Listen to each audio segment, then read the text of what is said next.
down there? Concert cost any money? Like, really? Which, I missed that one.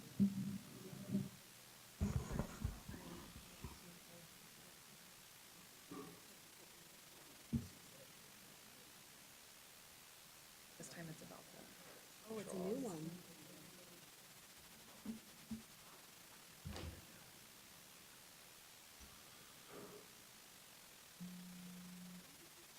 Email Chelsea. Email the teacher.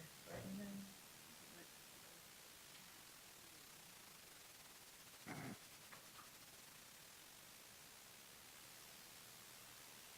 Call the meeting to order. Please rise and join with us in the Pledge of Allegiance. I pledge allegiance to the flag of the United States of America and to the republic for which it stands, one nation, under God, indivisible, with liberty and justice for all.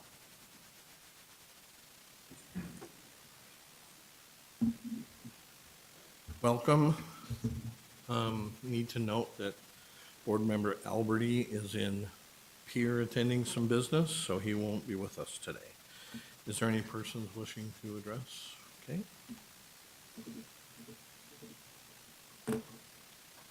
May I have a motion to approve the minutes from 11/3/16? So moved. Any discussion? All those in favor signify by saying aye. Aye. Opposed, same sign. May I please have a motion to approve the agenda? So moved. Second. Any discussion? Hearing none, all those in favor signify by saying aye. Aye. Opposed, same sign.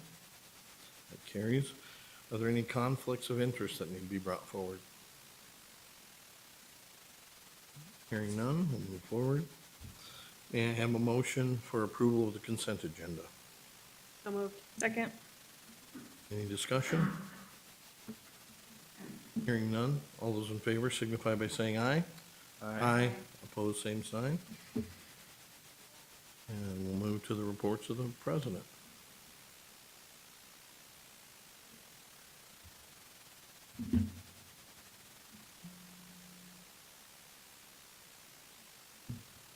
Good afternoon, President Tolke, members of the board. It's my pleasure today to introduce the members of our horticulture team who are here for the academic report and overview to give you. So we have Kate Parkinson with the Landscape Technology Group. We have Ginger McNichol with horticulture and Corey Morgan that heads up our SportsTurf Program. And I will turn the mic over to these folks. Thank you. President Tolke and board, thank you for entertaining us today and letting us present our program to you. I'm going to lead into our program. We'll do it together. We are the Horticulture Technology Department, and we offer 3 degrees. The 3 degrees are all 2-year degrees. We have Horticulture Technology, Landscape Design Technology, and SportsTurf Management. This is a little different.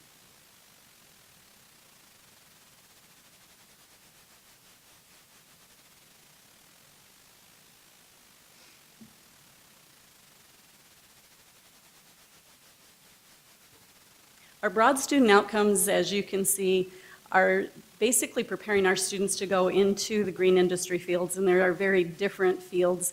We have everything from management of employees, management of facilities, and management of equipment to operate within those facilities. Our students need to know not only how to grow and prepare plant material, but we also need to train them to be safe on equipment and how to train and have good employees producing quality products.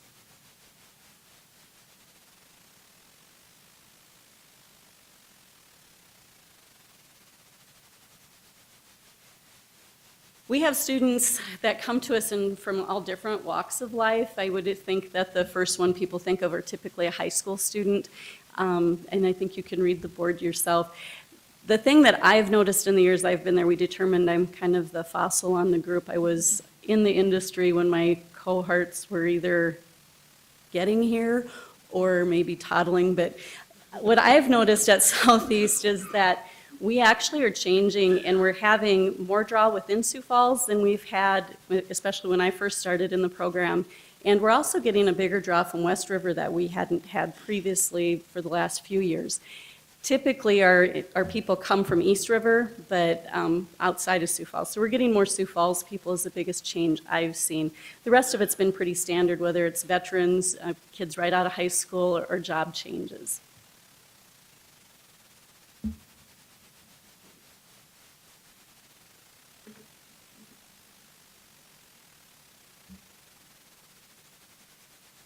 Going on to the landscape design career opportunities, I'm going to tie these together probably with horticulture because the 2 degrees really aren't that terribly different.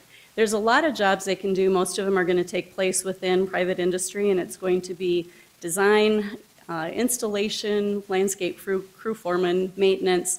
Where I'm really seeing kind of a big gap within our industry for the landscape portion is we need really good quality foremen that know how to run equipment, run crews, and also manage materials so that jobs can come in on budget. That's always helpful for everyone.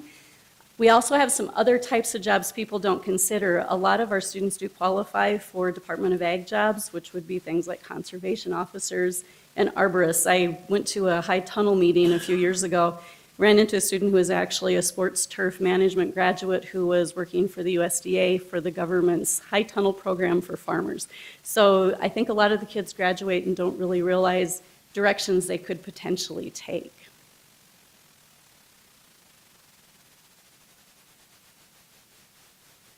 This picture is showing you some of the activity our students do. Landscape construction class I teach, it's a project on the west side of our building, and we took that area and we're potentially going to create an outside display area for a garden center.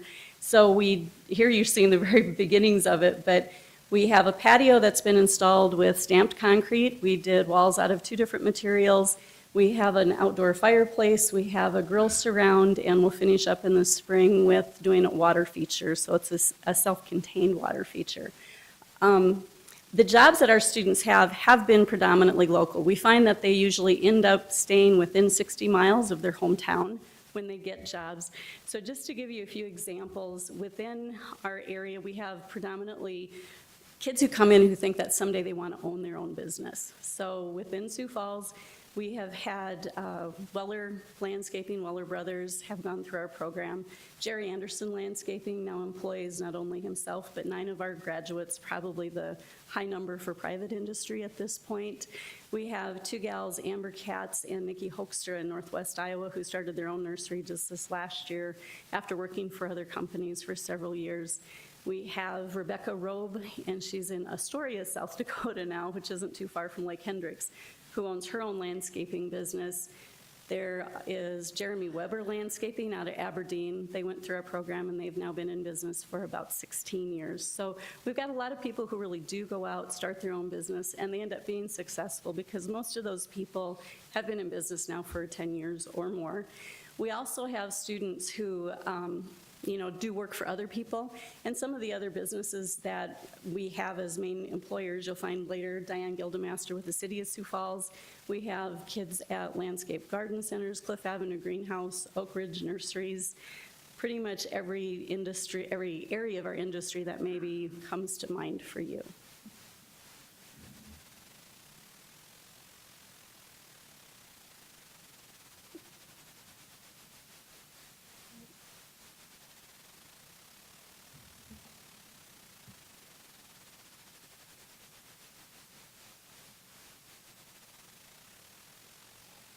Hello, I'm Ginger McNichol. I'm actually the horticulture instructor. I'm actually new to the program. I was one of the toddlers when she started this program. So in horticulture, there's many, many jobs. A really big movement in horticulture right now is actually food production, coming with food safety and farmers markets, and that's been a huge, huge industry for horticulture anymore. Of course, garden centers, nursery production, like I said, vegetable, and of course, there's always botanical gardens. My background, I've been to McCory Gardens, I've been up to the International Peace Gardens, and so it's really, it's always there as well. Can I just ask what a high tunnel? Oh, Absolutely. So a high tunnel is very similar to a greenhouse, except for it is not heated. You grow into the ground instead of on benches like in a greenhouse would be, but very, very similar. And it's huge for vegetable production, while greenhouses typically be floriculture crops, so poinsettias, mums, that type of thing. Thank you. They like the, sort of white, Yep. A hoop house is another Right, name hoop for them. house. Yes, absolutely. And so I guess there's my credentials. One thing I'd like to just say about me is that for me, educating people about horticulture is probably one of the most important things. This is a field that literally touches every single person at some point in the day. It's from your lawns that you grow, to the food that you eat, to the flowers that you give someone. It's a field that literally will touch everyone every day. So a big thing that our students do as a program on Southeast Tech is that we have a plant sale every year. In some of our classes, the students are required to grow sales quality produce. So actually, we brought you guys poinsettias that we have grown, so you guys get to take those home with you today. But like I said, sales quality our product. And so every year, every spring, we put on a great big plant sale. And those are some pictures coming from our greenhouses. The poinsettias and mums were this fall, and that was actually a picture from last spring. And so it's, like I said, a really great, they have to learn everything about this sale, from planting them to starting them to finished quality, where you have to advertise and you have to bring customers in and help them and do all that. And then how much does this cost? So we were lucky to say that we brought in around $19,000 last year. And so that money then goes back into our program for product. I mean, we obviously started the sales from something. And then others, we take trips and things like that. And so it's all to benefit those students, but it really, really promotes their other things that we do. Backyard rescue is a project that we did. We found a family that met our criteria. Usually we're in need of a landscape. All of the students from the horticulture came in in 2 days, and they designed an entire landscape. It was quite a feat. It's amazing seeing all those guys work together. As you know, Wessington Springs a couple years got hit with a tornado, and so last year our students went and planted a bunch of trees. It was a very long day for a lot of those students. I mean, they literally came at 6 in the morning and got home at 10. I mean, it was very impressive to see these students do that.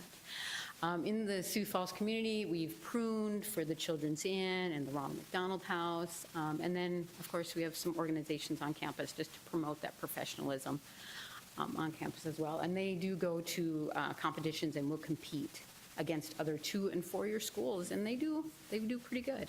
And so we stand our own on those. And those are different pictures of projects that those students have done. For the backyard rescue, is that something you do every year? We didn't do it last year, but we did it a couple years, 2 years prior to that. And so, yeah, it goes through Southeast Tech, and so finding that family and figuring out which one project to do. I mean, it'd be an awesome community opportunity to, keep doing that. Yes. And I don't know if there was a specific reason why you didn't do it last year, but. Marketing predominantly for that. Yeah. Okay,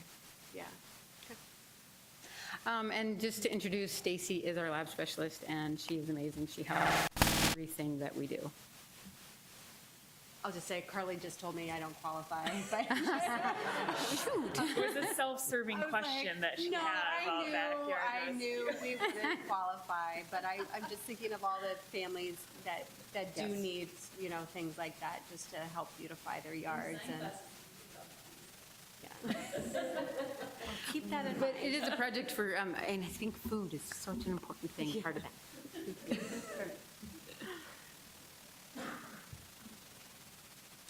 Okay, thank you.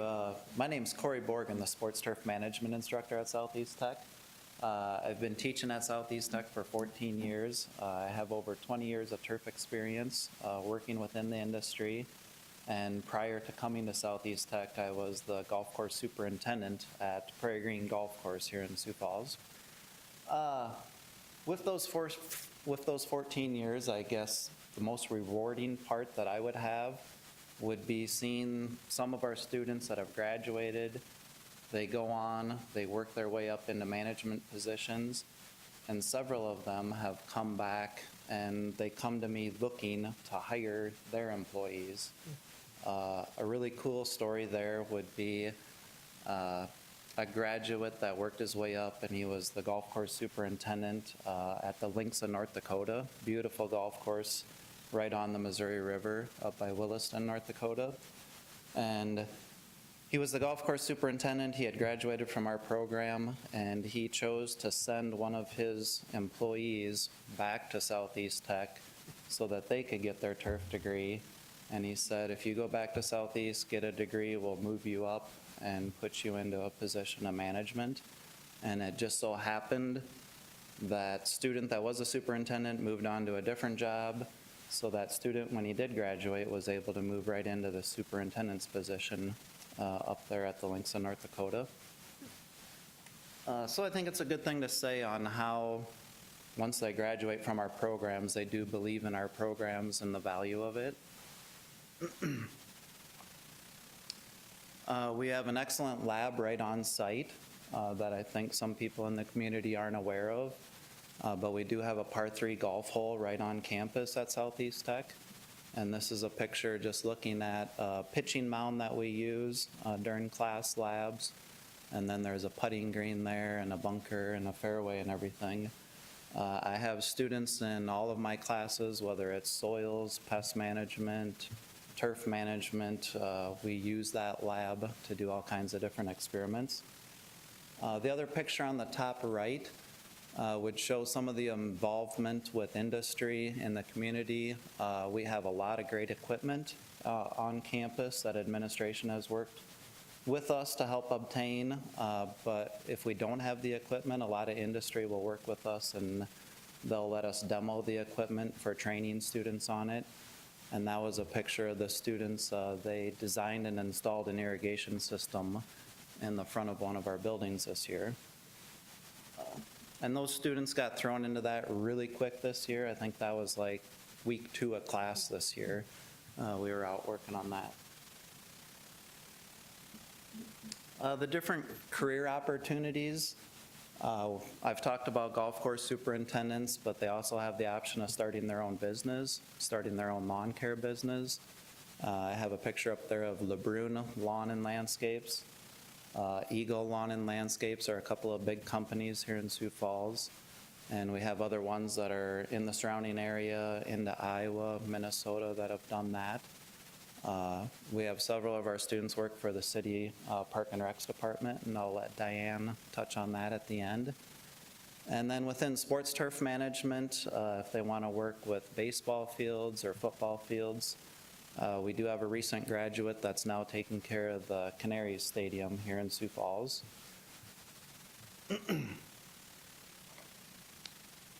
To touch on some of our success stories within the turf program here, I just want to show an example of how our students really can make it all the way to the top. This is a graduate of ours that has worked his way up all the way to Major League Baseball, and he is now the director of field operations for the New York Mets at Citi Field. And he had the opportunity to prep the field for a World Series last year. We were really hoping they would make it to the World Series again this year, and he was hoping they'd win because then he would get a World Series ring along with it.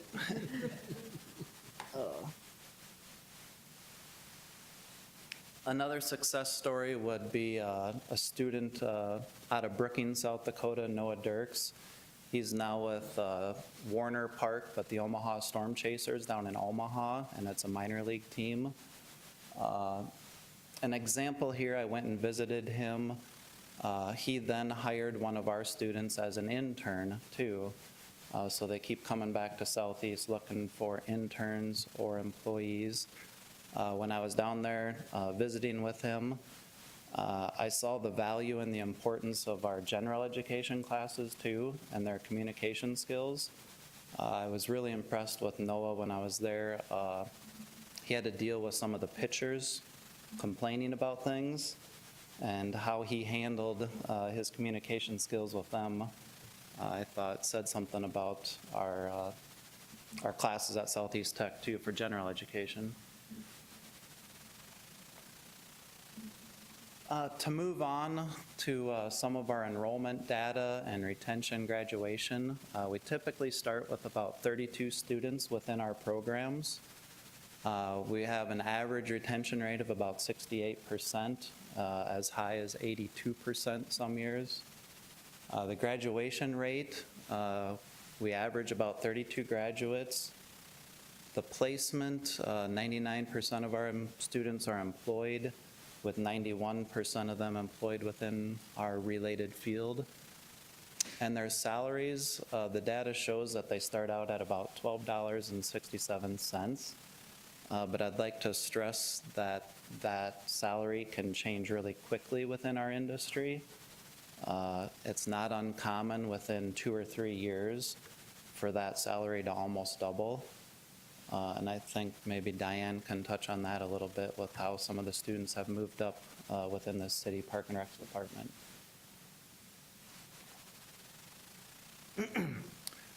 Next, I'll have one of our current students tell you her experience.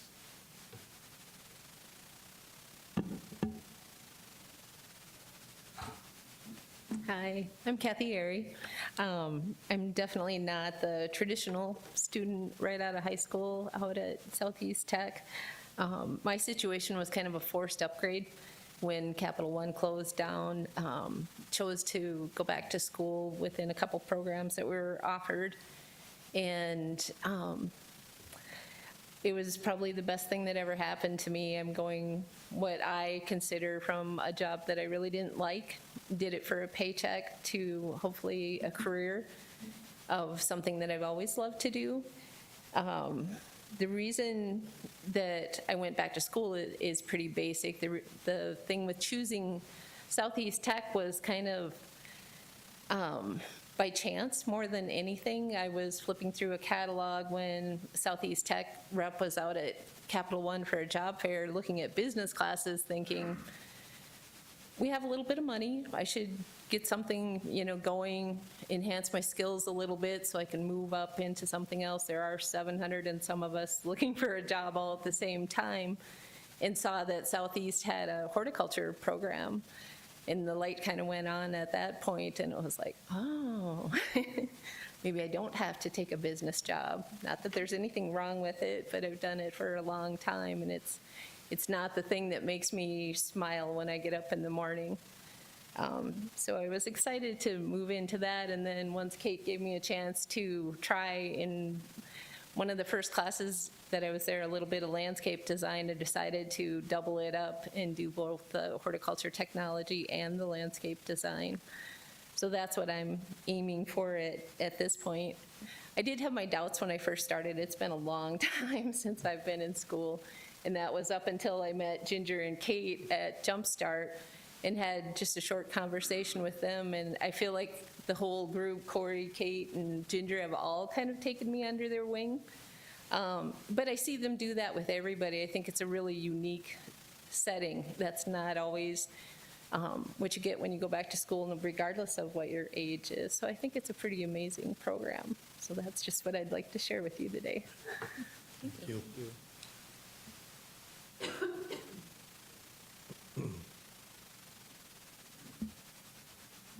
Hi, I'm Diane Gilda, and I'm a district supervisor for the City of Sioux Falls Parks and Recreation, and I've been a supervisor for 24 years. I think I hired one of my first Southeast Tech grads. Actually, he was still going to school, and we worked with him so he could finish his degree, and I think that was probably about 94. And right now, currently, in our staff for park operations, we have 17 employees that all have come out of Southeast Tech. 8 of them are our entry level right now. 8 of them have moved up to be like a caretaker. We have one at McKinnon, and we have one at Falls and Sherman, and so some of our very big complexes, we have some of the grads from there. And then one of them this year has now moved up into management, same level as myself. Our we cannot say enough about the grads coming out of this program. We need them to fill our jobs. They are very knowledgeable. A lot of them have the sports turf, some of them have horticulture. They design the flower beds at McKinnon and Tuthill and all that, and it's wonderful. The other thing we have, too, is we have 200 seasonal jobs to fill every year, and it is a great feeder program. We get them as students coming in, doing a little bit of summer work for us, and then they come back, and then eventually they become our full-time employees. So it is a great, great program. And I sit on the advisory board out there as well, and I know that I speak for the advisory board. I mean, there are many of us in the room that are looking for those same employees. So we almost become kind of competitive when we're, in fact, I was already trying to recruit Kathy there. What are you doing next summer? So, I mean, the program is wonderful for us, and they come out with really good skills. A lot of them have taken our sports turf employees, they have made our sports field so much more than what we were doing. And so we use their knowledge, and they love it. So, I mean, it's a great program. So, and they start out, the entry-level pay is about $20,000. The second level up, caretaker, is about $40,000, and then the supervisor level at 60-some thousand. So for the state of South Dakota, we pay pretty well. It's a great benefits package and all that. So they've done very well, and we'll take any of them any day. Thank you.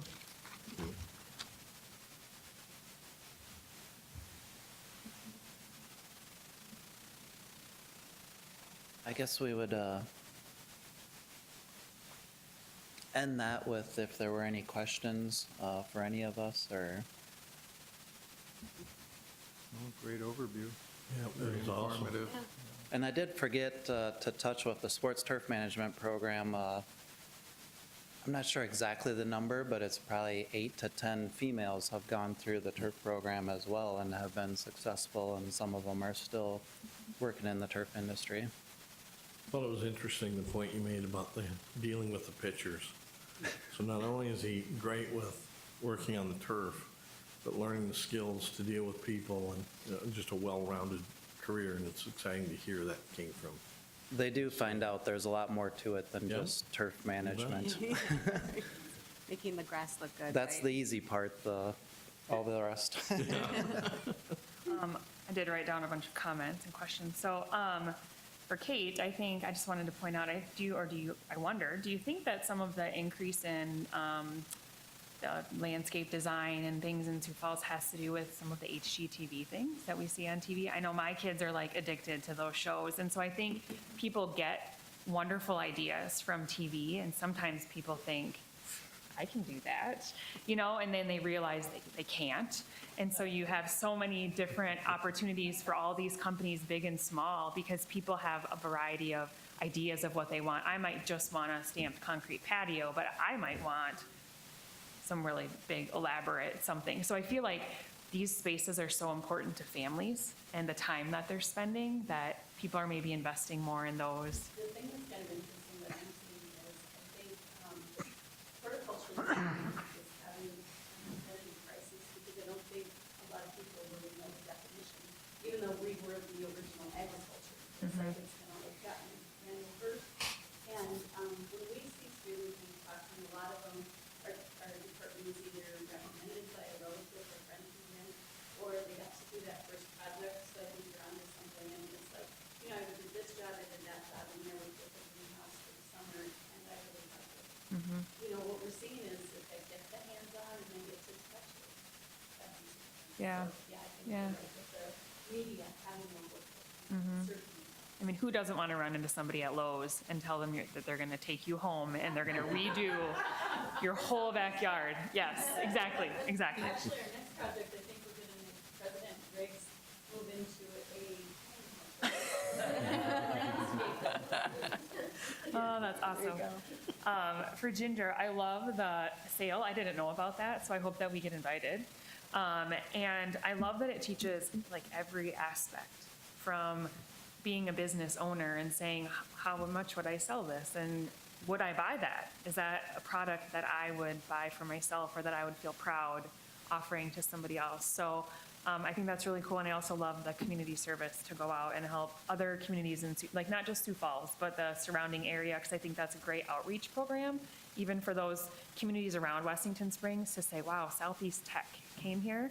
So maybe then it makes them look at Southeast Tech in a different way, and maybe look at their programming and things like that. So, awesome job. That connection with Washington Springs, honestly, was exactly past. Really? Yeah, she was from that area, Rebecca Rose, like us, our area. Okay. Their hometown, and so when that happened, she wanted to, do Do something. something for her community. And honestly, even from the story, that's a big job to undertake. So we kind of just support staff for. Yeah. Yeah, but how cool for, I mean, I think you can't get those kind of experiences in the classroom, and so it's great to be able to go out and not just, we're gonna go do this and learn, but we're gonna give back. It's gonna mean a lot to people who lost a lot, so I think that's really cool. For Corey, I just wanted to, I love the connections. It sounds like, and this is true for all of the programs, but so many times it's the relationship that the instructors have with the students that doesn't just bring those students back, but it brings their employees or has them coming looking for, you talked about the people referring, if you go to Southeast, we want you to do this in our company. And so I think that speaks volumes for all of you guys who are working. I'm in that area, and the connections, I think people want that human interaction. And so it's awesome that you're all able to provide that, and that the students feel the value of that too. So congratulations on that. To Kathy, I changed my career as well. And so I think I like to tell my kids, you are never too old to decide that that's not what you want to do for the rest of your life. So congratulations to you. And I think you can tell you have a great attitude about it and a great perspective. So I think if you end up working for the city, that you'll do really well, or wherever you end up. So, and to Diane, thank you so much. I know you're on the STA Council, but you and the people of the city are really investing in our community and so supportive of the students that come from Southeast. So thank you for being the flag carrier for that, and really trying to carry that torch so that people see the value. And I think the more people do that, the better your program is going to become, the more well-known it's going to be, and we can get more people recruited in that. I was wondering two things. You mentioned a little bit about 8 to 10 women. What is the normal? I look at the staff, and there's a lot of women. So I'm curious what the makeup of the students is, of the 32-ish that are in the program. 50% guys still. I've had 1 year since I was there that we were almost 50%. Okay. Okay. Do we have any recruitment efforts to try to get more women? Well, to be honest with you, I think like the food movement is really coming out there, and I get more and more girl students agreeing, and that's what they want to do. Okay. We get them in everywhere, where SportsTurf, or landscaping, horticulture, and it's really, I mean, I have several guys that also want to do. Sure. He's Airy, he actually, supervisor at Airy. So we have a good mix, but I think more and more that food movement, I think is really important. Yeah. Directly, A marketing effort of any sort. Okay. The whole like farm to table, I mean, thinking of all of our restaurants in Sioux Falls and how you could make those sort of connections between your program and restaurants that might want to kind of move towards more of that. Yes, and so actually we just took a team to the local food conference in Nickel, and they showcased their culinary. I would love to have a food conference at Southeast Tech. But they really showcased that we grow it, and then this is how we eat it. And I think that it's so important, like I said, it's every single person, every day. Just watching the farmers markets throughout the town, there's not just one anymore, there's several, so I see where that. And schools are doing farm to table. Yeah. And then my last question is, we live in South Dakota. So there are obviously some challenges that go along with growing things several months of our year. So I'm curious, as part of the program, it seems like so many companies have like we do landscaping, and PS, we do snow removal. Do you have anything that is included in your program to help manage that? And is that something that's encouraged? Is that just like a no-brainer? Like, duh, we do landscaping when it's nice out and we remove snow when it's, I don't know, any comments on that? I've had a landscape company since 7 and 12. Okay. And we have done, I think, people Christmas decorating. I come at it with my students, if they take landscape construction, we talk about an estimating portion of our program in now, at the end of the first semester of it every year. And we talk about the costs that go into your business and then thinking about exactly that you really need something that sells all 12 months, or you need to budget. You know, 'cause you can run hard and fast and you can make a good portion, how much of your money in a certain period. Right. But then you need to manage the money that you have later. But we talk about things that are kind of helping businesses that they could do. Sure. But I think where I see the weakness for me is I don't think young kids right out of high school have a really strong grip on financial management in general. So that's kind of the angle I take it from is, you know, instead of, you know, yeah, Mom, Dad are in the credit card bill, did you check to see if all the receipts were there? You know what everything actually has cost you. And if you know, if you kind of do stockpile, kind of like the squirrel foodification. Sure. You kind of shift what you do. But we do talk about it. It is definitely possible to make that living within that short growing period. You gotta manage your money For the off time. Sure. But there's lots of ways in horticulture also to diversify. Sure. So, you may, Christmas ornaments, or Christmas trees, that kind of thing, and so you can supplement it with your income. So you do talk about diversification. Any way that you can try to extend that season. And so especially high tunnels and food sections. Sure. You go, well, up until Monday, the produce in my high tunnel was alive. So, yeah. And so you can really, there's Very cool. where there's sometimes you have to switch and stuff. Yes. That's all the questions I Any have. Thank other you very comments? much. Questions? Awesome.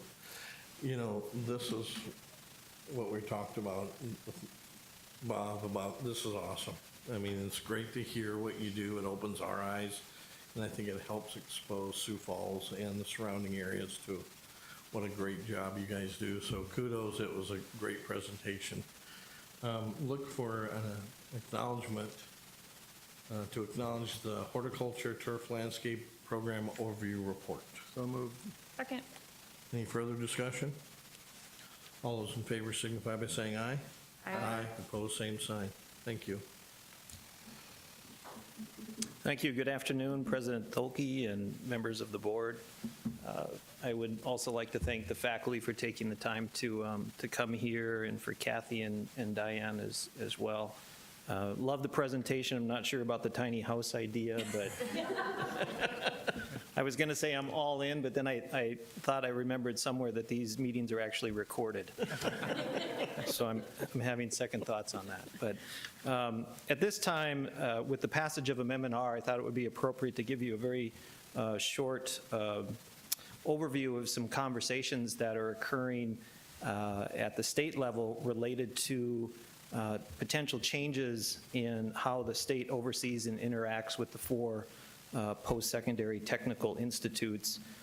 There have been preliminary conversations, and it's anticipated that there will be legislation coming forward this session that will transfer from the State Board of Education to what will be a newly created Board of Technical Education, responsibility and oversight at the state level for technical education.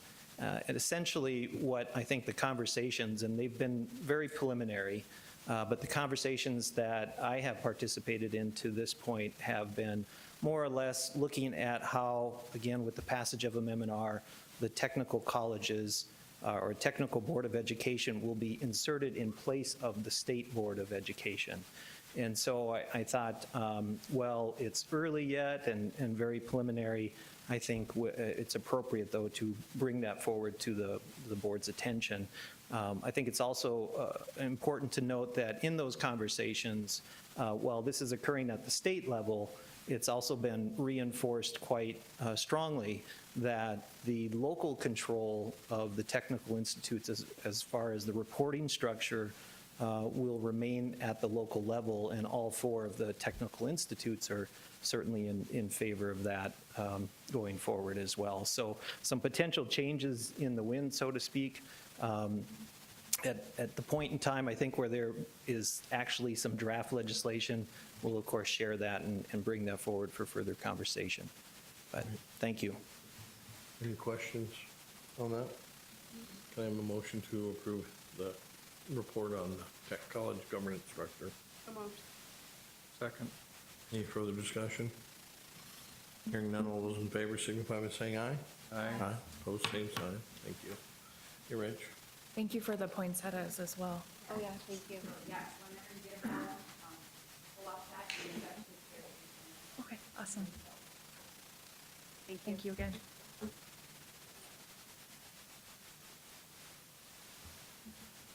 Good afternoon, President Tolke and members of the board. Just a couple comments as I'm here to present on our FY18 budgets. I wanted to, a couple initial thoughts. I've been working on budgets since 1997, and the first thought that came through my mind was 20 down, 10 to go. The second piece of it, I had thought to comment that Diane Gilda was proof that some of those early efforts are survivable, but I see I chased her out of here. But so maybe they weren't. So we'll have to maybe invite her back to comment on that. The executive summary really speaks to the Higher Learnings Commission involvement in Southeast Tech and specifically the accreditation piece of it. It's very important in the sense that federal funds are tied to that accreditation in the Title IV funding that students receive through financial aid. So it's very much ingrained in what we do. And as a result of that, HLC is very concerned about the operations of universities and colleges and post-secondary institutes. So they formulated and recommended some guidelines and have some standards that they've set forth that the executive summary runs through and provides for us. So I'm just going to briefly read from this. HLC guidance requires that institutions' resources, structures, processes are sufficient to fulfill its mission, improve the quality of its educational offerings, and respond to further challenges and opportunities. Furthermore, they articulate 6 points to that end of that the Institute engages in systematic and integrated planning. The Institute allocates its resources in alignment with its missions and priorities. The institution links its process for assessment of student learning, evaluation of operations planning, and budgeting. The planning process encompasses the institution as a whole and considers the perspectives of internal and external constituent groups. The institution plans on the basis of sound understanding of its current capacity and institutional plans anticipate the possible impact of fluctuations in the institute's source of revenue. And then finally, the institution plans anticipate emerging factors such as technology, demographic shifts, and globalization. So as we formulated the goals for adopting our FY18 budget, we really tried to embody what HLC was putting forth. So we brought forward a recommended set of budget guidelines as we work and develop the FY18 budget that will come before the full board in April. And those are to allocate resources consistent with the goals and objectives of the strategic plan, allocate our resources to create a culture of continuous improvement and service excellence in support of Southeast Tech's mission, optimize the quality of budget information available to decision makers, engage stakeholders at all levels and provide avenues for input, evaluate historical revenue performance and the historical cost expenditures, allocate resources efficiently, effectively, and equitably across the Institute, incentivize revenue innovation and program development, and then finally, maintain existing reserves and align requested program expenditures with anticipated revenues. So hopefully we've captured what it is that HLC is. My 2 counterparts or co-workers that are much more involved in the HLC aspect of it seem to feel we've embodied that aspect of it. So we're bringing forth this recommendation of adoption of these guidelines as we develop the budget. The second piece of the presentation or report today relates to the budget timeline. And we move a little bit differently than what things do on the K-12 side of it, but this is really recognizing some of the work that we've already started to do in terms of evaluating our existing staffing and just cost center assignments. That's just accounting stuff that we're pointing people in the right direction and making those adjustments. We're beginning to identify new employee requests, and we'll work to finalize what do we think we can do with the programming that we're going to offer. We break apart a little bit in some of our timelines and the way that we do things. We don't have as many funds that we're dealing with, so we approach some of it differently. We also have the STI Council as part of that review, so we'll work towards that, but then we'll come back together as far as the tentative adoption, the first part of May, or last part of April, whatever I put on here. Public hearing on April 5th. That'll be the tentative adoption, and then we'll do the final approval, and we'll be back in line with the K-12 system of doing that in July. So this is our recommended timelines as well. Questions? Any questions for Rich? I think I need a motion to approve the budget guidelines, timeline, and the process for the FY18 budget. So moved. Second. Any further discussion? Hearing none, all those in favor signify by saying aye. Aye. Opposed, same sign. Great. Thank you. Thanks. Anything else? Move to adjourn. So moved.